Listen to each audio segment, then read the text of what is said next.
నందమూరి భువనేశ్వరి గారికి వాళ్ళ జరిగిన అవమానానికి కారణం తెలుగుదేశం పార్టీ నాయకులు, నందమూరి కుటుంబ సభ్యులే కారణం. వీళ్ళిద్దరు కారణం వల్లే ఇవాళ నందమూరి భువనేశ్వరి గారికి అసెంబ్లీ సాక్షిగా అవమానం జరిగింది. నేనేం చెప్తున్నానో ప్రజలందరూ వాస్తవాలు తెలుసుకునే ప్రయత్నం చేయండి.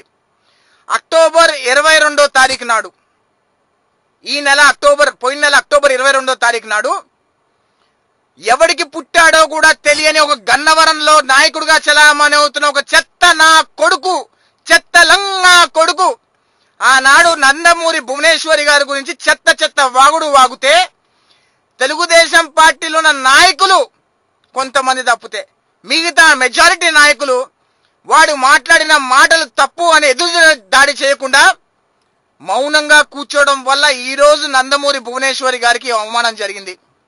ఇంకొక వైపు నందమూరి కుటుంబ సభ్యులు ఎవరూ కూడా ఆ చెత్త లంగా కొడుకుని కట్టడి చేసే ప్రయత్నం చేయలేదు. ఈ వీడియో ద్వారా నేను ఎంతగానో అభిమానించే ఎన్టీఆర్ ని, జూనియర్ ఎన్టీఆర్ ని ఒక ప్రశ్న అడుగుతున్నా. నీ మేనత్త, సొంత మేనత్తని, నీ సొంత మిత్రుడు, నీకు సన్నిహితుడు ఆ చెత్త లంగా కొడుకు అలా మాట్లాడితే అలా మాట్లాడకూడదు, అది తప్పు అని నువ్వు ప్రెస్ మీట్ పెట్టి ఎందుకు ఖండించలేకపోయావు ఎన్టీఆర్ అని నేను అడుగుతున్నా. మా తెలుగుదేశం పార్టీలో ఎలా అయినా కొంతమంది నాయకులు గాజులు దొడుక్కొని, బొట్టులు పెట్టుకొని, చీరలు కట్టుకొని కూర్చుంటారు.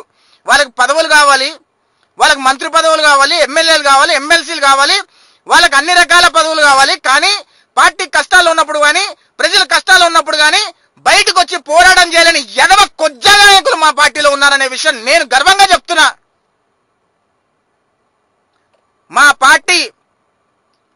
పార్టీ నాయకుడు చంద్రబాబు నాయుడు గారు, లోకేష్ గారికి ఒక విషయం తెలియజేసే ప్రయత్నం చేస్తున్నా. దయచేసి డిఫెన్స్ గేమ్లు ఆపేయండి. పార్టీలో పనిచేసే వాడే నాయకుడు అవ్వాలి. కార్యకర్తల నుంచే నాయకుడిని ఎన్నుకోవాల్సిన అవసరం ఉంది. ప్రజల మైండ్ సెట్ మారుతుంది. రాష్ట్రంలో జరుగుతున్న నీచమైన రాజకీయాన్ని ప్రజలందరూ గమనిస్తున్నారు. దయచేసి కార్యకర్తల్ని నాయకులుగా తీర్చిదిద్దే ప్రయత్నం చేయండి. గాజులు తొడుక్కొని, బొట్లు పెట్టుకొని, చీరలు కట్టుకొని ఎదవ కొజ్జా నాయకుల్ని పక్కకి పెట్టి ఒక నాయకుడిని ఢీకొనలేడు, ఒక ప్రతిపక్ష నాయకుడిని ఢీకొనలేని ఎదవలు మా దగ్గర ఉన్నారు. ఒక ప్రతిపక్ష నాయకులు బోస్డీకే అంటే వాళ్ళు మన ఆఫీసులు పాల్గొడతారు. కానీ నందమూరి తారక రామారావు గారి బిడ్డ భువనేశ్వరి గారిని అంత దుర్ముత్సాహంగా అవమానిస్తే ఏమీ పీకలేకపోతున్నా ఆ కొజ్జా నాయకులు ఎందుకున్నారు పార్టీలో నేను అడుగుతున్నా. ఎవరికి బాధ కలిగించినా కలగకపోయినా నాకు అనవసరం. కానీ ఇవాళ జరిగిన పరిణామాలు చూస్తుంటే ఖచ్చితంగా మన పార్టీలో చాలా మంది కొజ్జా నాయకులు ఉన్నారు. ఎవడైతే ఇలాంటి విషయాలపై పోరాటం చేయకుండా చేతులు కట్టుకొని, గాజులు వేసుకొని, బొట్లు పెట్టుకొని, చీర కట్టుకొని కూర్చుంటున్నారో వాళ్ళందరికీ చెప్తున్నా, మీరు మగాళ్ళైతే, మీరు అసలైన నాయకులైతే, అసలైన రాజకీయం చేయాలనుకుంటే బయటకు వచ్చి వాడు మనం బోస్డీకే అంటే వాడు ఏ రకంగా అయితే మనకు చుక్కలు చూపించాడో ఈ రోజు వాడు అన్న మాటకి వాడు జేజమ్మ దిగి రావాలి. ఆ రకంగా సమాధానం చెప్పకపోతే మనోళ్ళందరూ కొజ్జాగాలు అనుకునే ప్రమాదం ఉందనే విషయం మీ అందరు తెలియజేసే ప్రయత్నం చేస్తున్నా. ఈ సందర్భంగా భువనేశ్వరి గారి అక్క అవుతారో చెల్లి అవుతారో తెలియదు కానీ పురంధేశ్వరి గారు దాన్ని ఖండించారు.